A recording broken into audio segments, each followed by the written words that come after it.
Désormais au thème de la retraite, Jean-Luc Mélenchon, vous souhaitez revenir sur l'âge légal du départ à la retraite, le ramener à 60 ans si vous êtes élu. Pour vous interroger, on accueille le présentateur de Dimanche en politique, Francis Letellier.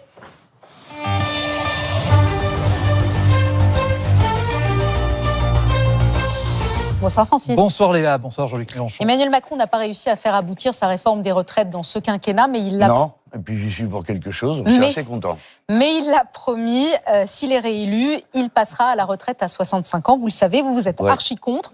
Vous défendez les 60 ans pour tout le monde. Votre question, cher Francis. Et d'abord un son, parce que dimanche, lors de votre marche pour la 6ème République à Paris, vous avez mis la retraite à 60 ans au cœur de votre discours. On va réentendre ça. Oui. La retraite à 65 ans avec Macron ou la retraite à 60 ans avec Mélenchon. Vous faites un choix de société, car tel est bien dorénavant le sens de cette élection, puisque M. Macron a annoncé fort et clair son programme. Ce vote est un référendum social. Vous êtes prévenus. C'est le sens de cette élection, dites-vous. Est-ce que vous pensez donc que c'est pour ça que les Français voteront pour vous, pour la retraite à 60 ans ? S'ils veulent la retraite à 60 ans, je leur conseille de voter pour moi, puisque je le propose. S'ils veulent la retraite à 65 ans, ils votent pour M. Macron. Personne n'est obligé de partir à la retraite à 60 ans.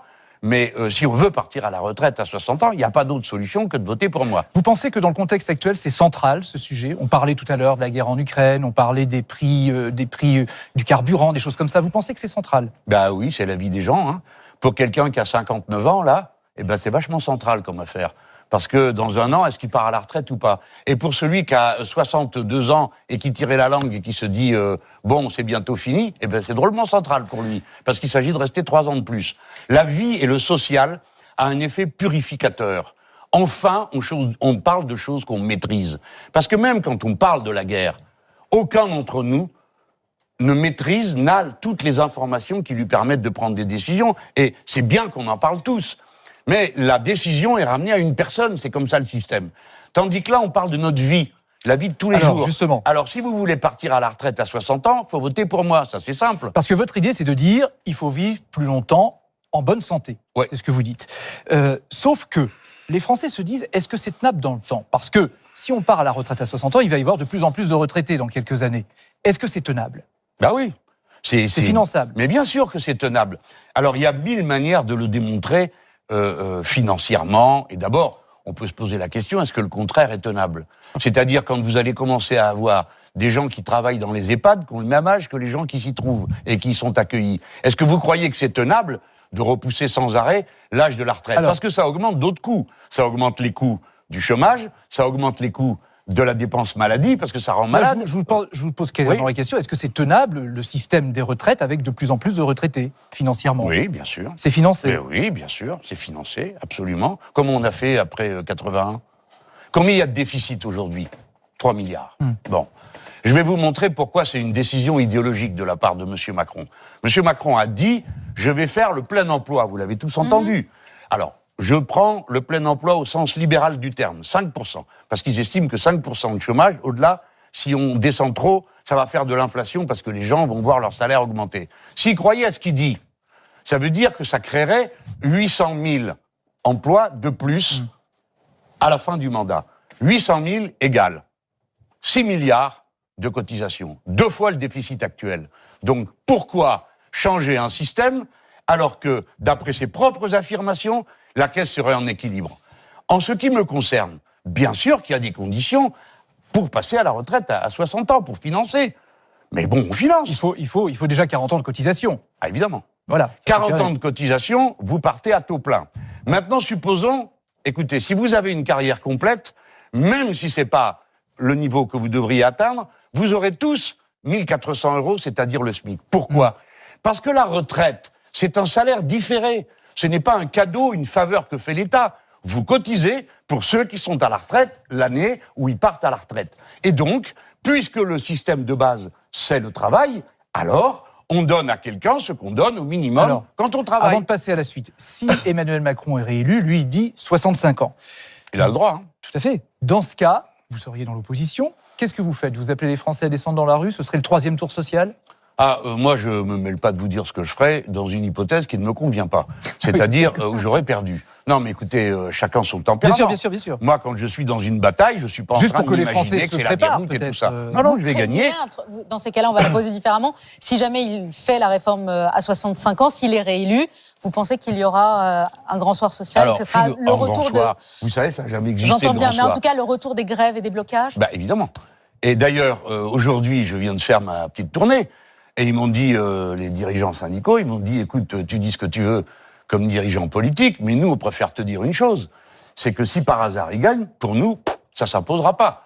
Donc, on mènera la lutte. Et moi, c'est pourquoi dimanche, j'ai dit quelque chose qui sonne un peu bizarrement aux oreilles, mais j'ai dit, écoutez, si vous voulez vous épargner à recommencer la grève qui vous fait perdre des sous et tout ça, vous votez pour moi, parce qu'avec un bout de papier, vous avez gagné. En ce moment, il y a des Français qui cotisent, qui espèrent partir à la retraite à 61, 62, 63, 64, voire plus tard, parce que c'est comme ça, aujourd'hui, il faut un certain nombre d'années de cotisation pour partir. Oui, puis il y a des malus si vous n'avez pas le taf. Si vous mettez en place la retraite à 60 ans, ces gens-là, ils auront cotisé trop. Qu'est-ce qui se passe pour eux? Vous les remboursez? Je crois que vous n'avez pas compris le truc. Mais si, j'ai compris. Mais non, mais je vous explique. Les cotisations, c'est une cotisation, tu ne cotises pas pour toi. Ça, c'est la retraite par capitalisation. Donc ça restera dans le système. La retraite par capitalisation, vous mettez des sous de côté pour vous. Et les sous, ils voyagent pas dans le temps, d'ailleurs, soit dit par parenthèse. Mais quand vous êtes dans le régime par répartition, vous payez pour les autres. Donc personne n'a payé en trop. Tout le monde a payé juste ce qu'il fallait pour faire tourner le système. Donc on remboursera personne. Parce que ça n'a pas de sens de rembourser de quelque chose qui a été dû aux autres. Alors, dernier élément, il se peut que, il faut être technicien, à la faveur des circonstances, l'actuel système soit plus profitable que l'ancien. On a la tête, on a des nœuds au cerveau. Oui, là, c'est bien compliqué. Il y a une réponse, on l'a fait en 81. On a dit, écoutez, soit c'est le système qu'on vous propose, soit c'est le précédent si vous est plus favorable. C'est ce que vous ferez, c'est ce que vous ferez. Oui, bien sûr. Parce que la retraite, ce sont les cotisations sociales, vous venez de nous le rappeler. Oui, ça veut du salaire. Est-ce que ça veut dire qu'il faut s'attendre dans les années qui viennent à une augmentation des cotisations sociales? Ça ne sera pas la principale source, parce que sinon on n'y arriverait pas. Il y a toutes sortes de sources de financement. Par exemple, vous savez, aujourd'hui, les entreprises peuvent jouer avec leur trésorerie sur le bon plan. Ils cotisent pas pour les se mettre à se faire cotiser. Les plus hauts salaires, ils cotisent plus. On le mettra à cotiser. Ensuite, il y a une règle que tout le monde connaît, c'est que si on paye les femmes comme les hommes, ça met le système d'équilibre. Donc les cotisations augmenteront pour certains. Attendez, bien sûr. Pour ceux qui gagnent le plus, mais il ne faut pas non plus s'affoler. Il faut voir ce que ça rapporte et ce que ça coûte. Ce que ça rapporte, c'est du bonheur pour tout le monde. Qu'est-ce que ça coûte? Je vais vous dire. Plus 0,25 d'augmentation de la cotisation par an. De combien augmentent en moyenne les salaires actuellement? De 1 à 2%. Ce qui veut dire que cette augmentation de la cotisation ne mangera pas l'augmentation de salaire. Par conséquent, c'est indolore. Alors, Francis, c'est la dernière question. Dernière question. Alors, près de 3 millions de Français cotisent en ce moment à un plan épargne retraite. C'est-à-dire qu'ils mettent de l'argent de côté pour améliorer leur retraite, c'est de la capitalisation. Est-ce que vous mettez fin à ça? Les gens font bien ce qu'ils veulent, Mais pour ce qui est de l'avantage fiscal, non, c'est fini. Parce que je ne vois pas pourquoi mes impôts... non, mais c'est défiscalisé. Pourquoi? Vos cotisations à ce fonds sont défiscalisées. Donc clairement, c'est une recette de moins pour le budget de l'État, et c'est tout le monde qui le paye. Je ne vois pas pourquoi je paierais le fonds de capitalisation, le vôtre par exemple, je vous estime beaucoup, mais pas à ce point. Donc je ne vous paierai pas votre retraite de cette manière. Si vous voulez que je vous la paye, je le ferai en cotisant avec mes cotisations sociales. Mais les plans épargne-retraite, vous les maintenez. Mais les gens, on va pas. Il n'est pas question de les supprimer. Mais il y aura plus l'avantage fiscal, je préfère le dire. Et c'est pas tout, c'est pas tout. J'ai encore une autre idée. C'est comme pour l'assurance vie. Il y a là-dedans, il y a 1500 milliards. Donc, si la moitié, 1 euro sur 2, part en investissement à l'étranger, alors, l'euro sur 2 qui part à l'étranger, il n'aura pas d'avantage fiscal. Je le préviens les autres pour l'assurance vie. Pour eux, c'est pareil. Tout argent investi à l'extérieur ne donne plus droit à aucun avantage fiscal. C'est clair? Alors ça m'étonne parce que... Pourquoi ça m'étonne votre réponse? Parce que ceux qui peuvent mettre de l'argent de côté sont ceux qui ont les moyens. Alors moi je m'attendais à une réponse qui était de dire non, il n'y a pas de raison qu'il y ait des différences entre les gens qui ont les moyens et ceux qui n'ont pas les moyens. Ou alors vous avez mal suivi, monsieur Letellier, je n'arrive pas à le croire. Écoutez-moi, les gens pourquoi ils font ça? Ils sont comme vous, ils sont malins. Ils ont des sous, et on leur dit, si tu prends un plan épargne-retraite, oui, j'écoute, ta cotisation, tu la retires de tes impôts. Tout le monde court pour le faire, c'est fait pour ça. Alors moi, je dis, tu fais ton plan d'épargne retraite si tu veux, mais ça ne sera pas retiré. Donc vous dites que ça servira à rien d'en faire un finalement. Mais ça ça les pas regarde. grand-chose. Peut-être qu'il y en a qui trouveront ça sympa parce qu'ils trouvent que c'est un bon placement.